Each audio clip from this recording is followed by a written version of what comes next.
আমরা এই 1-1.5 দিন মতো ছিলাম রোশন হোমস্টেতে। তো এখান থেকে আমরা গরুমারা সাফারি করলাম, খাওয়া দাওয়া সব কিছুই খুবই ভালো ছিল।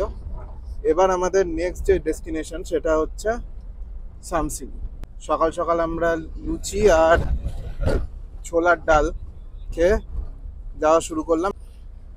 আপাতত আমরা সামসিং এর উদ্দেশ্যে চললাম, দেখি যেতে কতক্ষণ সময় লাগে আর ওখানে গিয়ে কি কি সিনিক বিউটি দেখতে পাই সব কিছু এই ভিডিওতে শেয়ার করা হবে।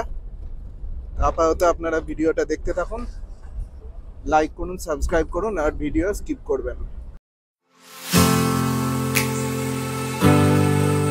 রোশন হোমস্টে ছেড়ে সামসিং এর উদ্দেশ্যে বেরিয়ে পড়লাম আমরা।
रहने के लिए तो ये होम स्टे होता ही है।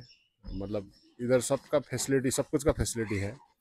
वन फायर वगैरह, ये जो कैंप फायर वगैरह, और मतलब ट्रैकिंग है, और ये रिवर का वो जो मतलब स्विमिंग विमिंग करना है वो भी है। और ऐसे तो मतलब यहाँ का तो यही है, नेचर नेचर ही अच्छा है। ये जो नौरा वैली का जो ऑक्सीजन है वो तो मतलब फेमस है। वो जो कुछ भी बीमारी के लिए, ये डायबिटीज और ये क्या बोलते हैं आपको, शुगर वुगर, ये सब के लिए अच्छा रहेगा। और इधर का ये मनज्योति होम स्टे का खाना भी उसी हिसाब से बनता है। जैसे मतलब शुगर पेशेंट हो तो उसको आलू नहीं देना और बाकी चीज़ भी नहीं देना होता है। ये सब के ध्यान में रखते हुए ये खाना उना कर देते हैं। और ऑयल भी वही हिसाब से करता है। और यहाँ पे कोई दुई नंबर ही नहीं होता है। मतलब सब कुछ आँख के सामने होता है। देख के ही दिखा के ही करेंगे। अगर आपको कोई कोई भी एक छोटा सा उदाहरण, लोकल चिकन खाने का दिल करेगा तो आपको दिखा के ही उसको काटेगा या हलाल करेगा, कुछ भी करके आपको मतलब कर देगा। और सब कुछ सब लोग आता है, मतलब अच्छा सा ही रिवेंस देके जाता है। ये मेरा लास्ट में मेरा एक तो कॉन्टेक्ट नंबर है, वो देता हूँ ना, 9475801824। ये मेरा कॉन्टेक्ट नंबर है। इसमें कॉन्टेक्ट करके आपको सब कुछ हो जाएगा, बुकिंग वुकिंग करके, मतलब क्या होगा क्या नहीं होगा, मतलब ये सब को हम अरेंज करने का कोशिश करता है।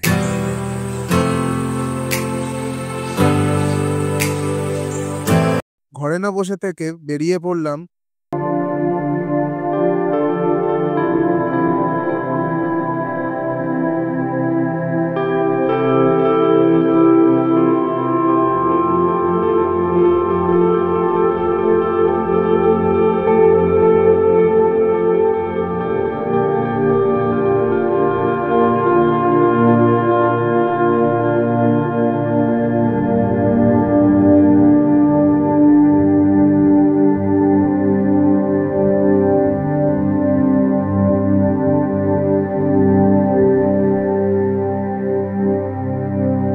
করলাম পাহাড়ের নান্দনিকতা।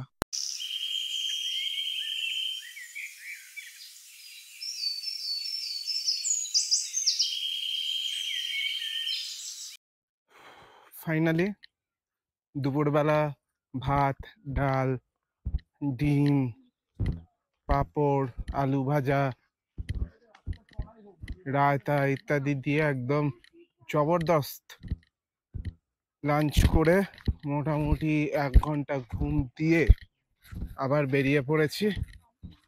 একটা ভিউ পয়েন্ট আছে, ইনফিনিটি বা এরকম কিছু একটা নাম, সেই ভিউ পয়েন্টটাতে আর কি যাওয়ার ইচ্ছে রয়েছে।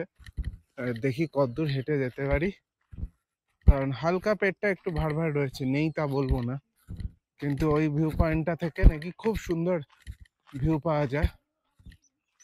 তো একটু একটু করে হাঁটতে হাঁটতে যাচ্ছি।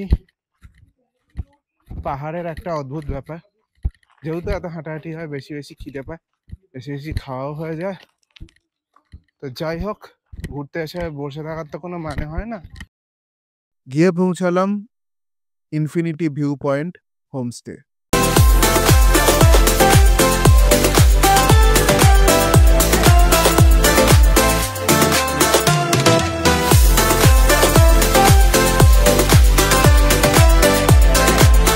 অসম্ভব সুন্দর একটা জায়গা, গাছপালার ঘন সবুজ চাদরে ঢাকা।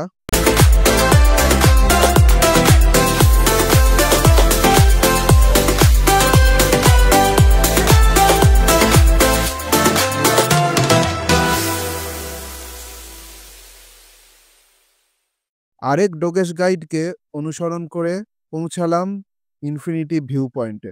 সেখান থেকে ভিউটা ছিল কিছুটা এমন।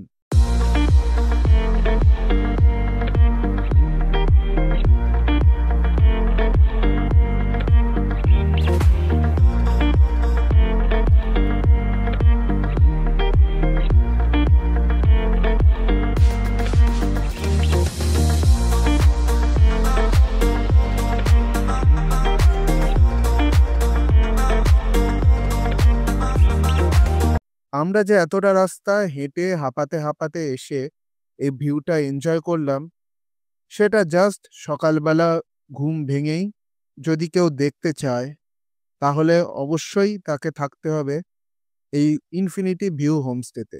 মূল এলাকা থেকে একটু দূরে, আক্ষরিক অর্থেই প্রকৃতির কোলে, পাহাড়ি মুগ্ধতা দিয়ে ঘেরা। এই হোমস্টেটি বুক করার জন্য কন্ট্যাক্ট নাম্বার দেওয়া রইল ডেসক্রিপশন বক্সে। ঘরগুলিও বেশ সুন্দর।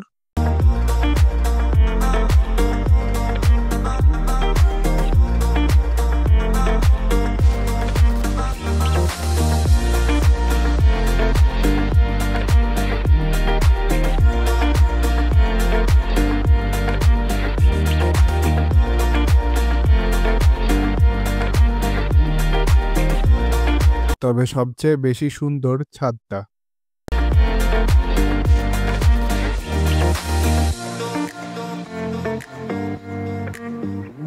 পরদিন সকালে ব্রেকফাস্ট সেরে বেরানোর তোড়জোড় শুরু হলো। এবার এনজেপি যাওয়ার পালা, তবে পথে রয়েছে কিছু সাইট সিন।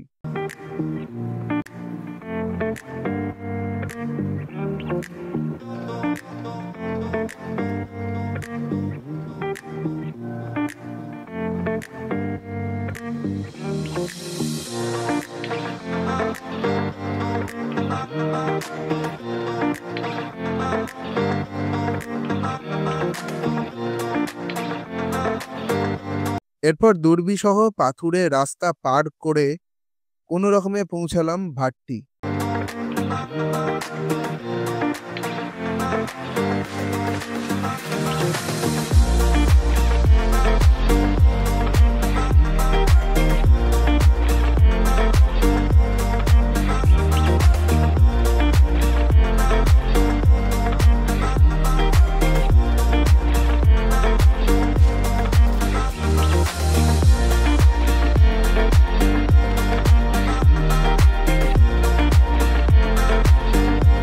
বহমান পাহাড়ি নদীকে কেন্দ্র করে গড়ে ওঠা ছোট্ট একটি অফবিট ডেস্টিনেশন।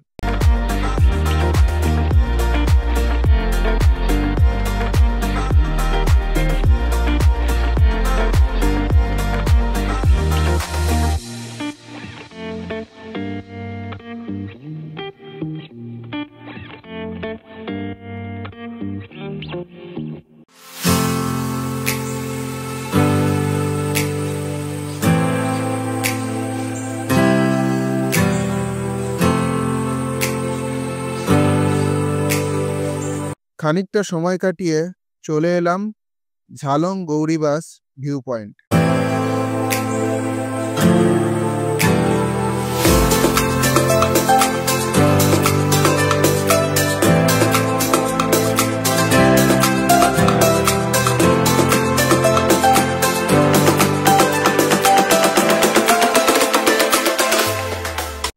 তবে সেখান থেকে ফেরার সময় যে অভিজ্ঞতা হলো তা আগে কখনো হয়নি।